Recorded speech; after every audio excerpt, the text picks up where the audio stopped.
we're now going to move into the Q&A part of this webinar. So first up, there was a question from Michaela, and Alan, I think I might come to you for this one. I think a good starting point for this is we should just be honest with ourselves and not bury our heads in the sand. That resources available to run services is not going to increase in the foreseeable future. So we do need to think strategically and more joined up about how the resources are going to be used and how we're going to maximize them in order to provide the best service provision we can. You know, and on that, I guess, if I'm going to go a bit further on that theme of being honest with ourselves, many of these issues that we're discussing and that we're grappling with, and you know, we've been doing it in Fulfilling Lives, and you know, colleagues across the sector are doing the same. In many cases, these are the same issues that have been getting discussed for decades. So, which would strongly suggest that there's a problem with the system. So I think we would say in Fulfilling Lives that continuing to ignore these systemic issues is not a solution. So as a sector, we need to incorporate systems thinking into how we're going to approach it. And Rebecca touched upon this earlier, that needs primarily to be taken up by senior leaders and those in the system that have got the influence and the power to impact it. So I would say, if we don't think there's capacity, then we need to make sure that we can cultivate it so there is capacity to take this kind of thinking on. Thanks, Alan. And Jo, did you want to comment on that too? Yeah, thank you. Yes, it's a really good question about capacity, because we know, in a way, through the work of Fulfilling Lives, we know what needs to happen, but we are so reliant on the right people and the right energy being brought together to actually bring about change. And that can be one of the biggest barriers, is the workloads and the pressures of senior leaders and also of people throughout the system. So I think it is a very real challenge, and it is a very real risk. Is whether people not having the bandwidth to engage with doing things in a different way, to engage in bringing about new relationships. And I think that's very much a challenge that I will be taking on in developing the Changing Futures programme. And I think the way we as a Changing Futures programme are approaching it is to apply system change thinking and going where the energy is, and going, not necessarily being too caught up on people's job roles, but actually engaging with the right people who have the mindset for change and who have the ambition and who have the energy to really engage in the work. So I think, yes, it's a very real challenge, but it is something that we need to be really mindful of and follow where the momentum is, and hopefully that way we can bring about some real change.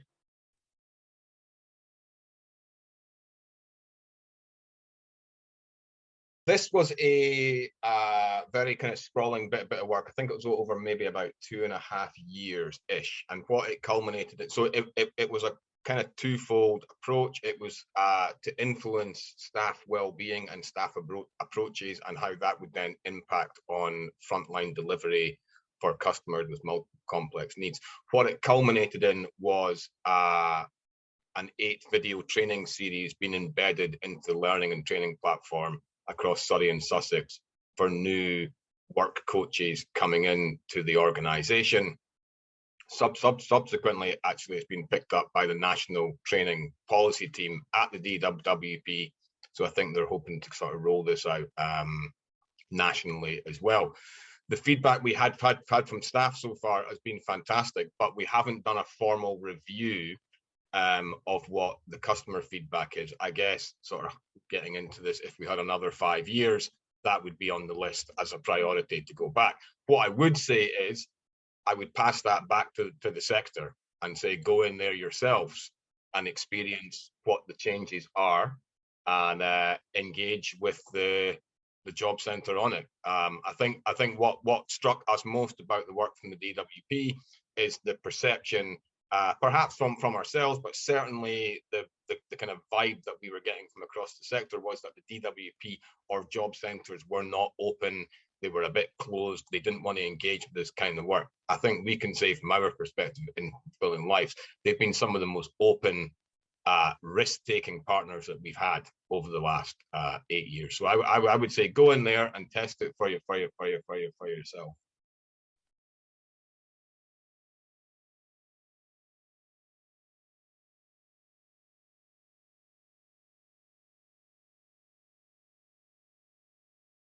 It's not about labelling, but we found that there's a greater risk in not defining this group of people and being absolutely clear on who they are and what their needs are.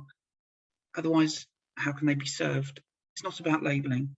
And there is a lot of discussion about what multiple and complex needs means. And we've had discussions about this recently around domestic abuse. But I feel, or we feel certainly, that in the domestic abuse strategy, the local Pan Sussex strategy, it's been named what complex needs means. And I kind of feel that we really need to just hold with that within the sector and work with those needs and provide services for those needs. It's been a lot of discussion and a lot of consultation around that. So I'd say that we need to move on from that. And it's yeah, and there is a lot of discussion around language and how important it is, and I absolutely get that. But I think there's a greater risk in not absolutely being clear on who the client group is. And I suppose I'd just add to that in terms of the reception of that, are proposing that this group need to be named as well. We've had positive response, and as Sandra said, we've seen these definitions be integrated in sort of high level documentation, which is great. I think there's now a further step of how do these things then link up, and an example of that can be local homelessness strategies and rough sleeping strategies. They'll often name multiple and complex needs. They'll talk about multiple disadvantage and have the definition. And then when you go to look at an allocations policy, that definition doesn't sit there. And the priority banding doesn't include the same language. So that's where a systems approach is needed in order to unify some of these policies to match up with strategies and realise them. So I think there's been some great work done, and there are some inspirational leaders, you know, working across the patch who want to see these sort of the language and definitions used in a productive way so that they can maneuver services and redesign to better meet their needs. And at the same time, there's still work to be done to make sure our policy frameworks are catching up with those ambitions.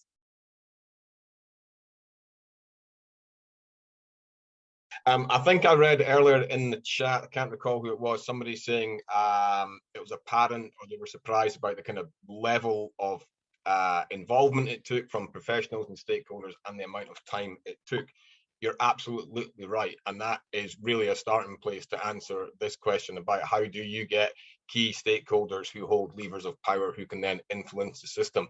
It takes time, and in my experience, it takes about building relationships and creating some safe spaces where you can sit down, have a real conversation, and those people who might sometimes keep their views quite private or maybe not want to share them publicly in a multi-agency meeting, you create a space where you can sit down with those individuals and they feel like they're going to be able to speak to you honestly, and that is going to stay in the room, and you can use that as a really solid base to move forward and then start thinking about tackling some of those bigger conversations. And it would be at that point, in our experience, and we've sort of been in that situation a number of times, is where we would always have people with lived experience working alongside us, because that really brings it really roots the systems change from these kind of big conceptual conversations to real people who are needing to access real support. So I think that, in a nutshell, would be our approach.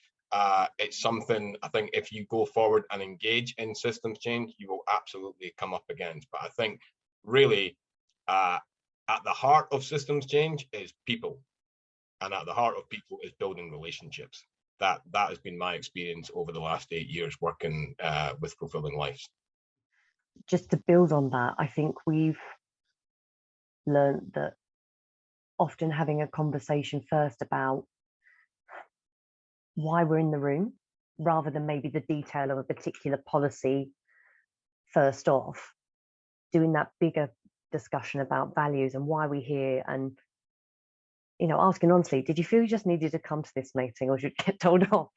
Being quite open and honest about what brings people into the room, what drives you, going back to that sort of what is the driver for change, really having an open discussion about that with partners in a space where they're not feeling like you're then going to go out and share all of that and broadcast it widely, is really useful, because that provides them the foundation to chip away and try something new. And it may not need to be huge.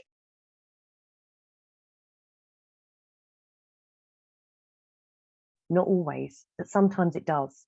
And sometimes actually it may be a year down the line you've achieved just sort of a small step, but without that small step, the next big thing can't happen. So it's about how do we make these things real and start somewhere as well.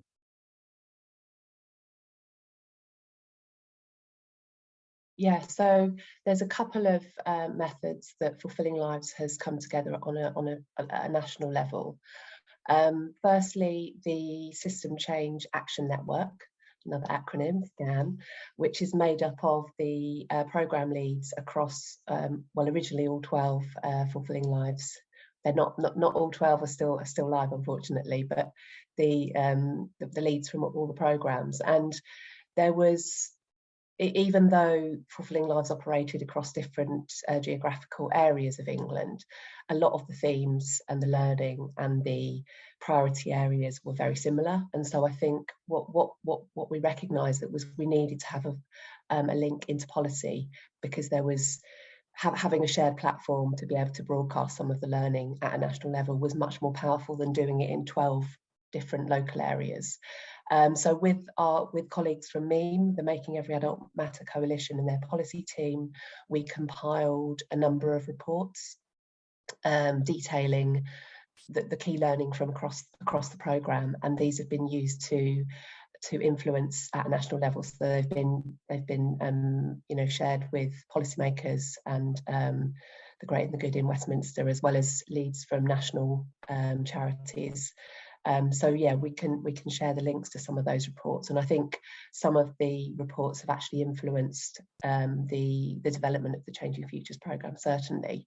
The other key national method has been through the National Expert Citizens Group, another acronym, NECG, which has been a group made up of experts by experience, represented from right across the programme, who have come together to speak directly to politicians, to policymakers, to ministers, to national organisations on particular aspects of and important issues that have arisen throughout the programme. So I think both of those methods have really helped to raise the profile of multiple disadvantage on a national stage, but also highlight particular issues. So one that I can particularly remember was the input the NECG had into the Dame Carol Black Review.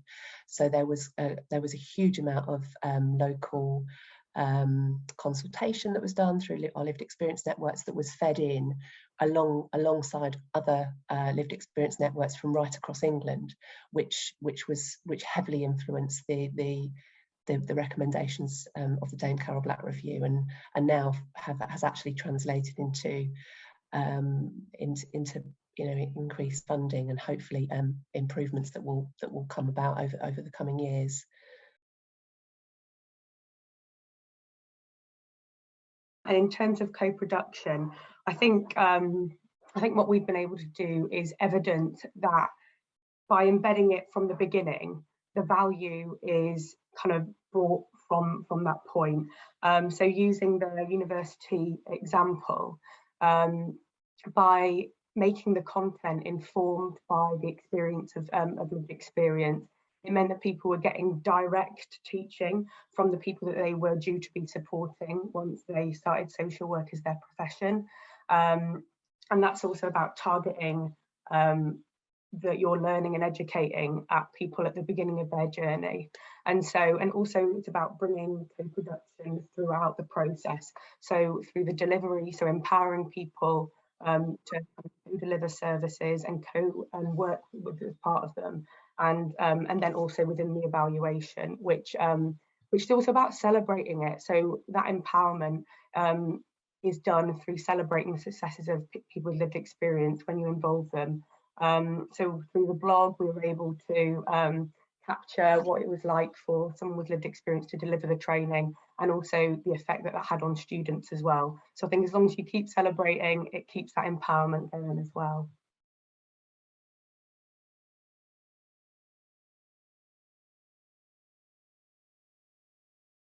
Now, Joe's touched on sort of changing futures, and we're hoping that's going to be a place where we're handing over the baton, and it will be. And everyone in this room, obviously. I guess that we also have the meme coalition, Making Every Adult Matter, who Fulfilling Lives principles are based on. I mean, they're still, you know, they're still carrying on and advocating for services for complex needs, and they're made up of links, Homeless Link, Mind, and Collective Voice, I believe. So that for sure will be carrying on there.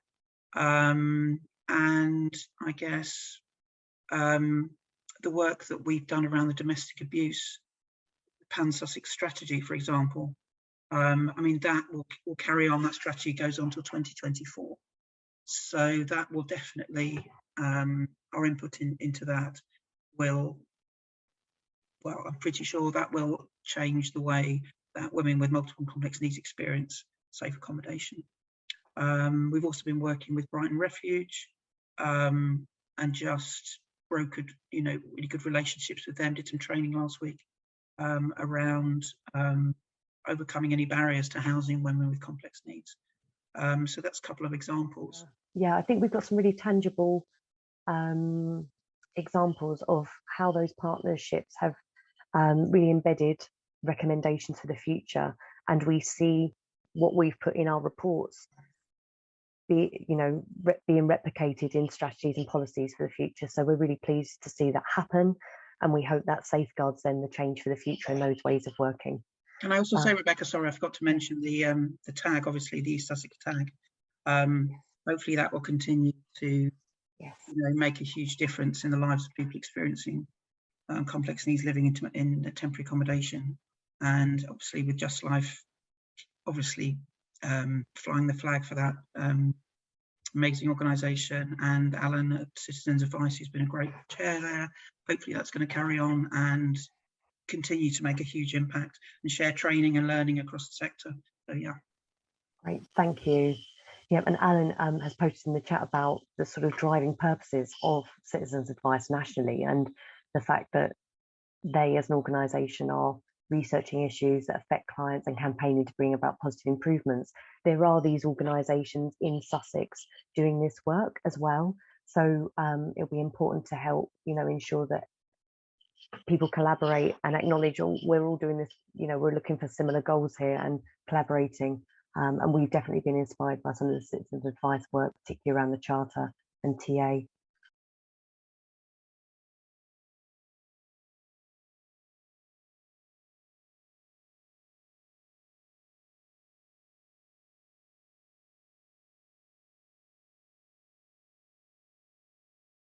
It's an interesting one. I think often, and I think I speak as someone that's working within Brighton and Hove and East Sussex, and now latterly West Sussex.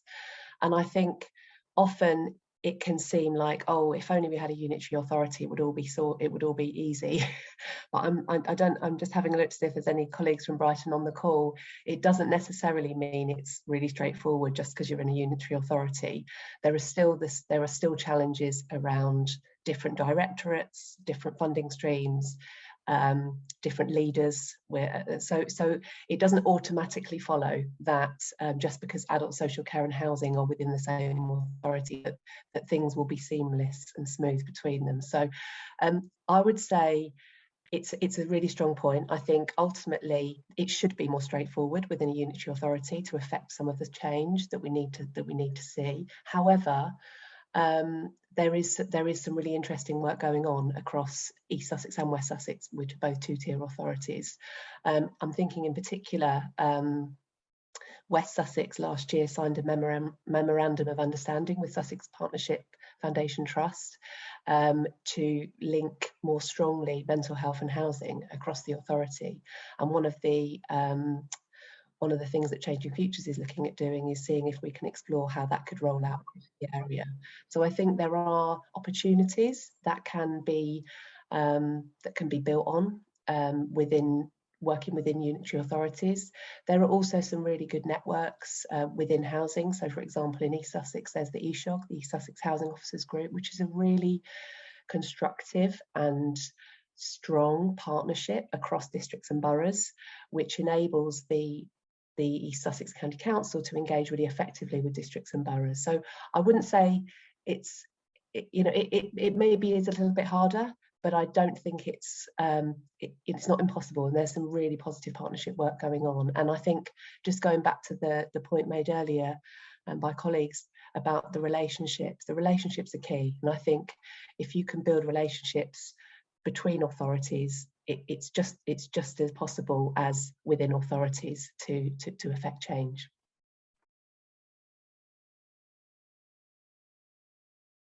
I think this is something that we tried to think about when we were writing the reports, and as such we've sort of made recommendations with each theme that speak to what we want to see kind of happen next, and what we think where we want people to take the learning, what actions we want people to take based on it. For example, in our domestic abuse theme, we've spoken about more gender-informed and women-specific services, and for temporary accommodation, about advocating for housing first and better staff training in housing departments and in TA, so in temporary accommodation itself. But I think ultimately these priorities need to be held and sort of driven from a high level, so from commissioners with the people who have the power to allocate resources to these specific issues. But yeah, I'd say if you were interested in what we would want the priorities to be going forward, look at the reports for sure.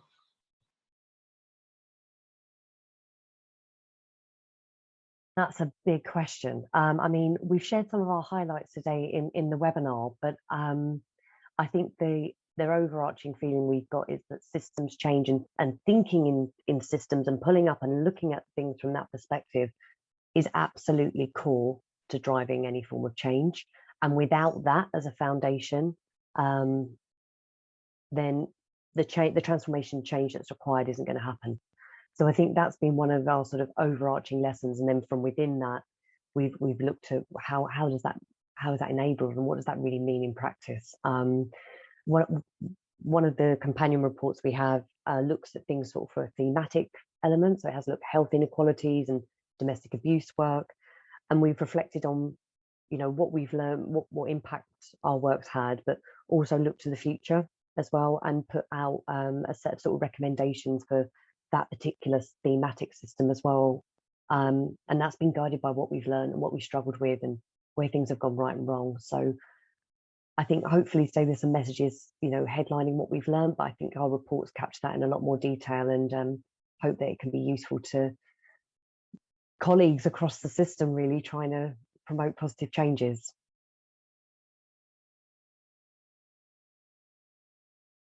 It's the $1 million question, isn't it? I think it's impossible to really put one change, but I think for me, reflecting on all the work that's taken place over the last almost 8 years and working closely with people with lived experience throughout that time, the thing that comes up time and again is stigma. So I think for me, I'd want to say that if we could get rid of the stigma for people who experience multiple needs, and just so that wider society can see people in terms of their strengths and maybe their struggles, but not be defined by their problems. because I think often it's those really negative labels that perpetuate the blame culture and exclude people. So for me, it would be, let's smash the stigma. I think I've been working at Fulfilliong Lives for 8 years, and I think a lot of roads do lead back to commissioning. I would like to see commissioning just be a much more coherent, much more joined up, and start linking some of these different systems and services that people are trying to access. But I just run into dead ends quite often because just of contractually the way these things are put together. So I would say commissioning would be a good place to start. Yeah, I agree with both Joe and Alan. I think for me, I'd take it right back to the basics and say just a greater kind of acceptance and understanding of empathy and the role of empathy in our society. It sounds like a really basic principle, but I think sometimes we take it for granted. So just being able to have those open conversations, say, I don't know what that feels like, but I want to know how you experienced that and what that made you feel like. And yeah, I think that's kind of the starting point. Empathy is kind of our superpower. Yeah, I agree with Alan about the commissioning. It's much longer term funding. But for me, I would say that, learn from others, we don't need to reinvent the wheel. We need to look at what works. And for me, housing is the key to dealing with intersectional needs. So, you know, how can somebody possibly address their needs if they don't have a safe place to call home?